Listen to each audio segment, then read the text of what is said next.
সবাই যদি এই সমাজে পচে যেত, নষ্ট হয়ে যেত, তো আসমান, সূর্য আর চন্দ্র আর উঠত না। কিছু ভালো মানুষ, কিছু নেককার, কিছু চরিত্রবান, কিছু দিনদার, কিছু আল্লাহওয়ালা, কিছু তাহাজ্জুদ গুজার, কিছু সেজদাওয়ালা, কোরআন পড়নেওয়ালা আছে বলেই তো সূর্য উঠে, চাঁদ উঠে, রাত আর দিন আসে, আল্লাহর দয়া হয়। সিটার বাটপার, সুদখোর, ঘুষখোর, হারামখোর, মদখোর, নেশাখোর, জুয়ারি, তাদের জন্য সূর্য চন্দ্র ওঠে না, আল্লাহকে যারা সেজদা করে তাদের কারণে ওঠে। অতএব দয়া করে, মেহেরবানি করে হায়াত কাজে লাগান, সময় কাজে লাগান, জিন্দিগি কাজে লাগান। আমি শুধু আয়াতের তরজমাটা বলি, এটাই কথা। ইন্না ইদ্দাতাশ শুহুরি ইনদাল্লাহি 12 শাহরান, আল্লাহ বলেন ফি কিতাবিল্লাহি ইয়াউমা খালাকাস সামাওয়াতি ওয়াল আরদ। আল্লাহ বলেন আসমান জমিন সৃষ্টির আগেই লৌহে মাহফুজে আমি আমার কুল কায়নাতের তাকদীর যখন লেখাইছি, সেই সময় আমি আল্লাহ এই পৃথিবীর জন্য সিদ্ধান্ত নিয়ে রাখছি, এই পৃথিবীতে মাস হবে 12টি। মাস হবে কয়টি? 12। ইয়াউমা খালাকাস সামাওয়াতি ওয়াল আরদ, আসমান জমিন সৃষ্টির শুরু থেকেই আমি আল্লাহ, সৃষ্টির প্রথম মিনিট থেকেই 12 মাসের বছর আমি আল্লাহ চালু করে দিয়েছি। এই সময় আমি চালু করে দিছি। এই যে 12 মাস, এই যে সপ্তাহ, এই যে দিন, এই যে রাত, এই যে সকাল, দুপুর, বিকাল, প্রথমেরটারে কয় সকাল, এরপরে হইলে কয় দুপুর, এরপরে হইলে বিকাল, এগুলো তো আপনার জাতিসংঘের ফয়সালা, ঠিক না? এটা জাতিসংঘের সিদ্ধান্ত তো, মানে প্রথমে সকাল, এরপরে দুপুর, এরপরে বিকাল, নাকি? কথা বলেন না কেন? 7 দিনের সপ্তাহ, 12 মাসে বছর, এগুলো আমেরিকার সিদ্ধান্ত। আল্লাহ বলেন এটা আমার ফয়সালা। সময়, এই প্রতিটা সময়, ঘন্টা, মিনিট, সেকেন্ড, মাস, বছর, সপ্তাহ, দিন, মুহূর্ত, এক বিন্দু, আল্লাহ বলেন এটা আমার সিদ্ধান্ত, আমার সিদ্ধান্ত। মিনহা আরবাআতুন হুরুম, আল্লাহ বলেন এই 12টি মাসের মধ্যে 4টি মাস সম্মানিত, সবচেয়ে বেশি। এই 4টি সম্মানিত মাসের মধ্যে একটা হলো এই মুহররম, জিলকদ, জিলহজ, মুহররম, রজব। এর মধ্যে এখন যে মাস, আগামীকাল 10ই মুহররম। আল্লাহর সৃষ্টির মধ্যে যে কয়টা সম্মানিত দিন, তার মধ্যে অন্যতম একটি দামি, সম্মানিত, পবিত্র একটি দিন আগামী 10ই মুহররম, আশুরা যেটাকে বলে। রাসূলুল্লাহ সাল্লাল্লাহু আলাইহি সাল্লাম বলেন এই আশুরার দিন যে ব্যক্তি রোজা রাখবে, আল্লাহর নবী বলেন আমি আশা করি আমার আল্লাহ তার পিছনের 1 বছরের গুনাহ মাফ করে দেবেন। এই জন্য নবী সাল্লাল্লাহু আলাইহি সাল্লামের আমল ছিল বাপ। নবীজি সাল্লাল্লাহু আলাইহি সাল্লাম আশুরার রোজা রাখতেন, সাহাবায়ে কেরামকে রাখতে বলতেন, এবং ইন্তেকালের আগের বছর বলছিলেন যে আমি 10 তারিখের সাথে 9 তারিখও একটি রোজা মিলাইয়া রাখবো, মানে 2 দিন। আলহামদুলিল্লাহ, এই জন্য 9 এবং 10, অথবা কেউ ইচ্ছে করলে 10 এবং 11, এই 2 দিন নফল রোজা রাখলে অনেক সওয়াব পাইবেন। নবীজি বলছেন রমজানের পরে বাকি 11 মাসের মধ্যে সবচেয়ে শ্রেষ্ঠ নফল রোজা হলো এই মুহররমের রোজা। আফদালুস সিয়ামি বাদা রমাদান শাহরুল্লাহিল মুহাররম। আলহামদুলিল্লাহ, আমরাও চেষ্টা করছি। আমি রোজা ছিলাম, ইফতার করছি দেখেই একটু দেরি যাই, নাই তো আমি জাস্ট টাইমে আসতে পারতাম। তো এই জন্য আপনাদের কাছে অনুরোধ করলাম, যারা আজকে রাখছেন কালকে আরেকটা রাখবেন ইনশাআল্লাহ। যারা পারেন নাই, যারা চেষ্টা করেন কালকে বুধবার, তারপরের দিন বৃহস্পতিবার, এই 2 দিনের 2টা রোজা রাখতে অনেক বড় সওয়াব পাবেন। স্ত্রী, সন্তান, ঘর পরিবারের মা বোনদের কাছেও বলবেন। সর্বশেষ কথা হলো যালিকা দ্বীনুল কাইয়্যিম।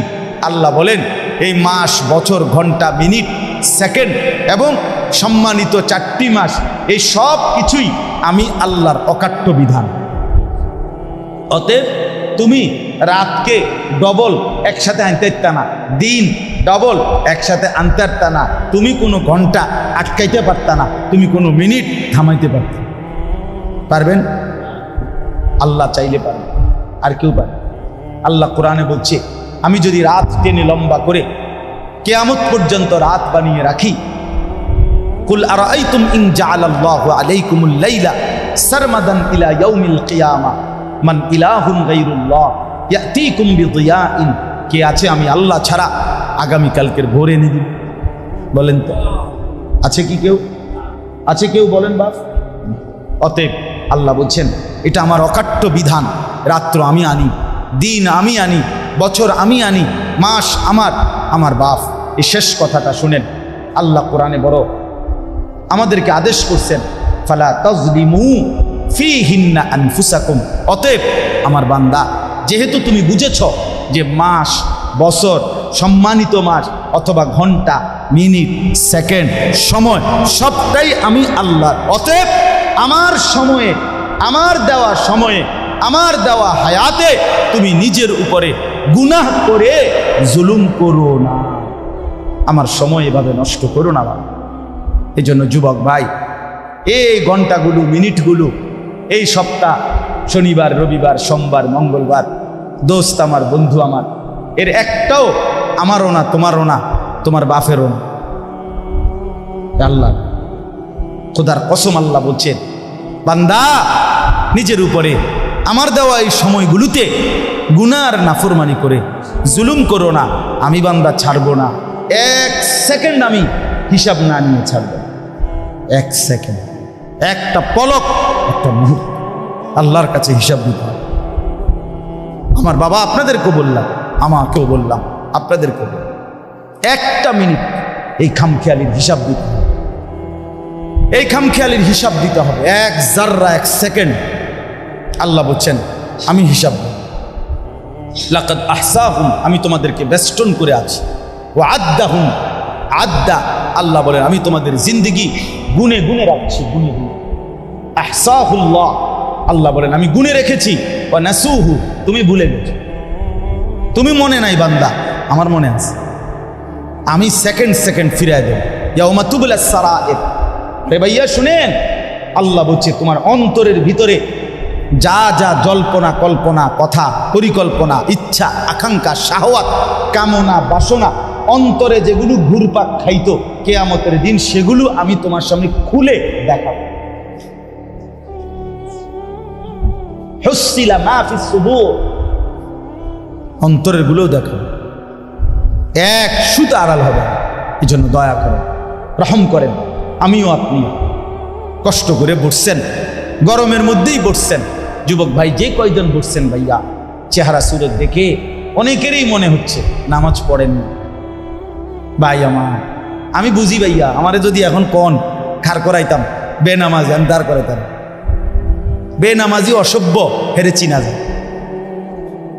এটা যে অসভ্য, নির্লজ্জ, বেহায়া, বেশরম, এটা যে আল্লাহর দুশ্মন, এটা যে মানবতার দুশ্মন, এটা যে কায়নাতের মাখলুকাতের দুশ্মন, এটা চিনা যায়। আমি দাঁড় করাই, আমার দায়িত্ব দেন একজন, আমি দাঁড় করাবো ইনশাআল্লাহ। 50 জন দাঁড় করালে আশা করি 48 জন ভুল হইত না।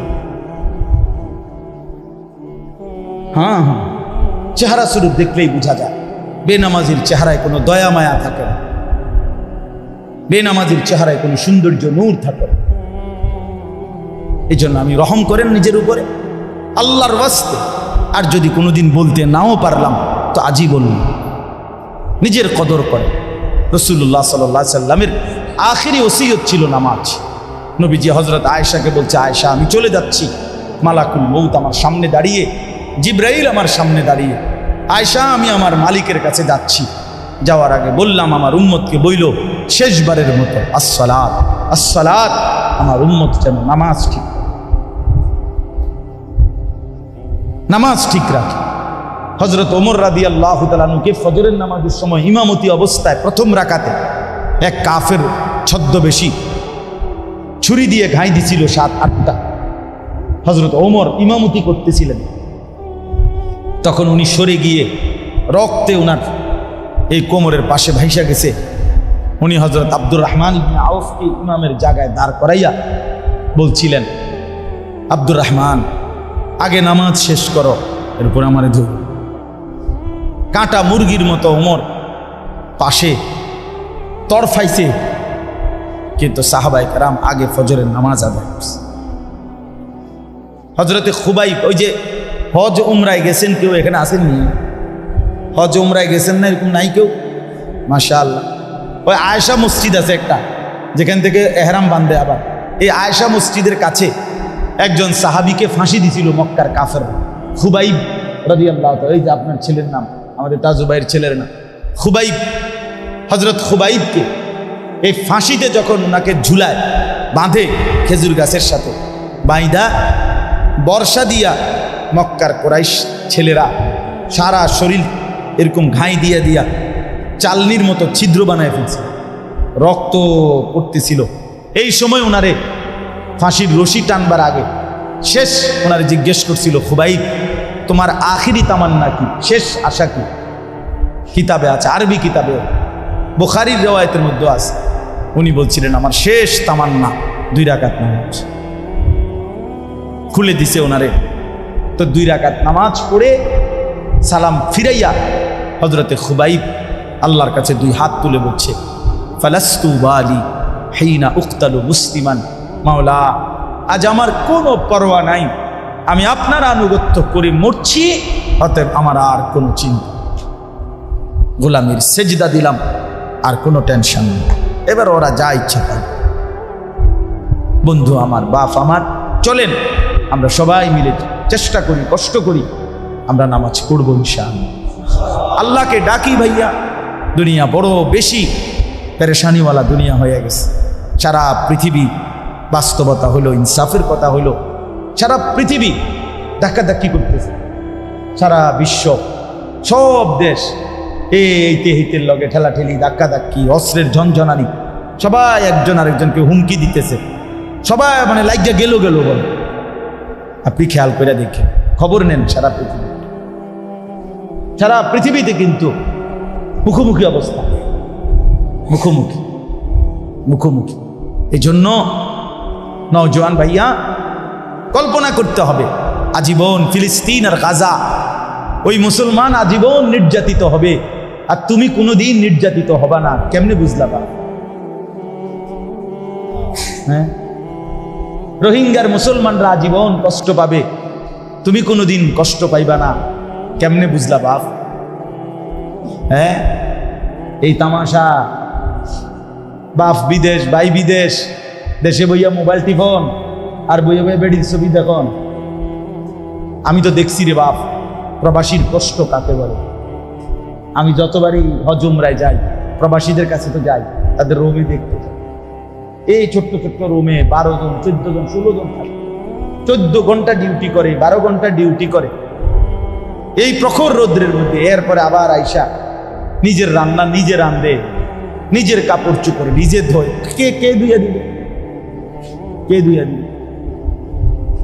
আমি 33 দিন হজে ছিলাম, আমার ছোট 3 বছরের মেয়ে প্রতিদিন না হলে 2 বার, কমপক্ষে 2 বার আমার লগে কথা কইছে, প্রতিদিন 2 বার। আমি আমার বিবির সাথেও এতবার কথা বলি নাই, কারোর লগে না, কিন্তু ওই আমার লগে কথা কইব, আমার এটা সারাক্ষণ মনে হইত।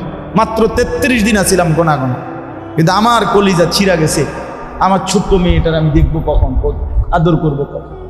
আর ওই বেচারা দে 1টা বছর, 2টা বছর, 3টা বছর স্ত্রী সন্তান ফেলে এই কষ্ট করে প্রবাসে থাকে। আহা, বিনিময়ে তার স্ত্রী সন্তান দেশে 2 হাতে মোবাইল টিপে টাকা পয়সাগুলো দেদারছে, যা মন চায় তাই নষ্ট। হায় জালেম, কি করলি? ওই বেচারার কলিজা পানি করা টাকা, রক্ত পানি করা টাকা। আল্লাহ আমাদেরকে মাফ করে দেন। আমরা নিয়ত করলাম তো ইনশাআল্লাহ। যুবক ভাই, কি খবর? নিয়ত করেন, নিজেকে বল। হ্যাঁ, আবারও বলছি, কেউ তোমার ঘরে মনে রাখ, এই সময় তোমার চুলের বাম্পার সাইবার টাইম কারো নাই, তুমি বেকুব দেখে তুমি মনে করছো কতজন আছে। হুদ্দা, মানুষের কামের অভাব নাই, মানুষ বুঝিয়ে বইয়ে বইয়ে তোমার চুলের একবার এদিকে ফিরাও, একবার এদিকে ফিরাও। কার হাতে টাইম আছে? যে হতনের টাইম নেই মানুষের। আকাম শুধু নিজে বোকামি করছে। আল্লাহ আমাদেরকে বুঝ দান করেন। সব ছেলে ভাইয়া কেউ মনে রাখবেন, আপনাদের সবাইকে বলি, দুনিয়া একজনের জন্য থামে যায় না।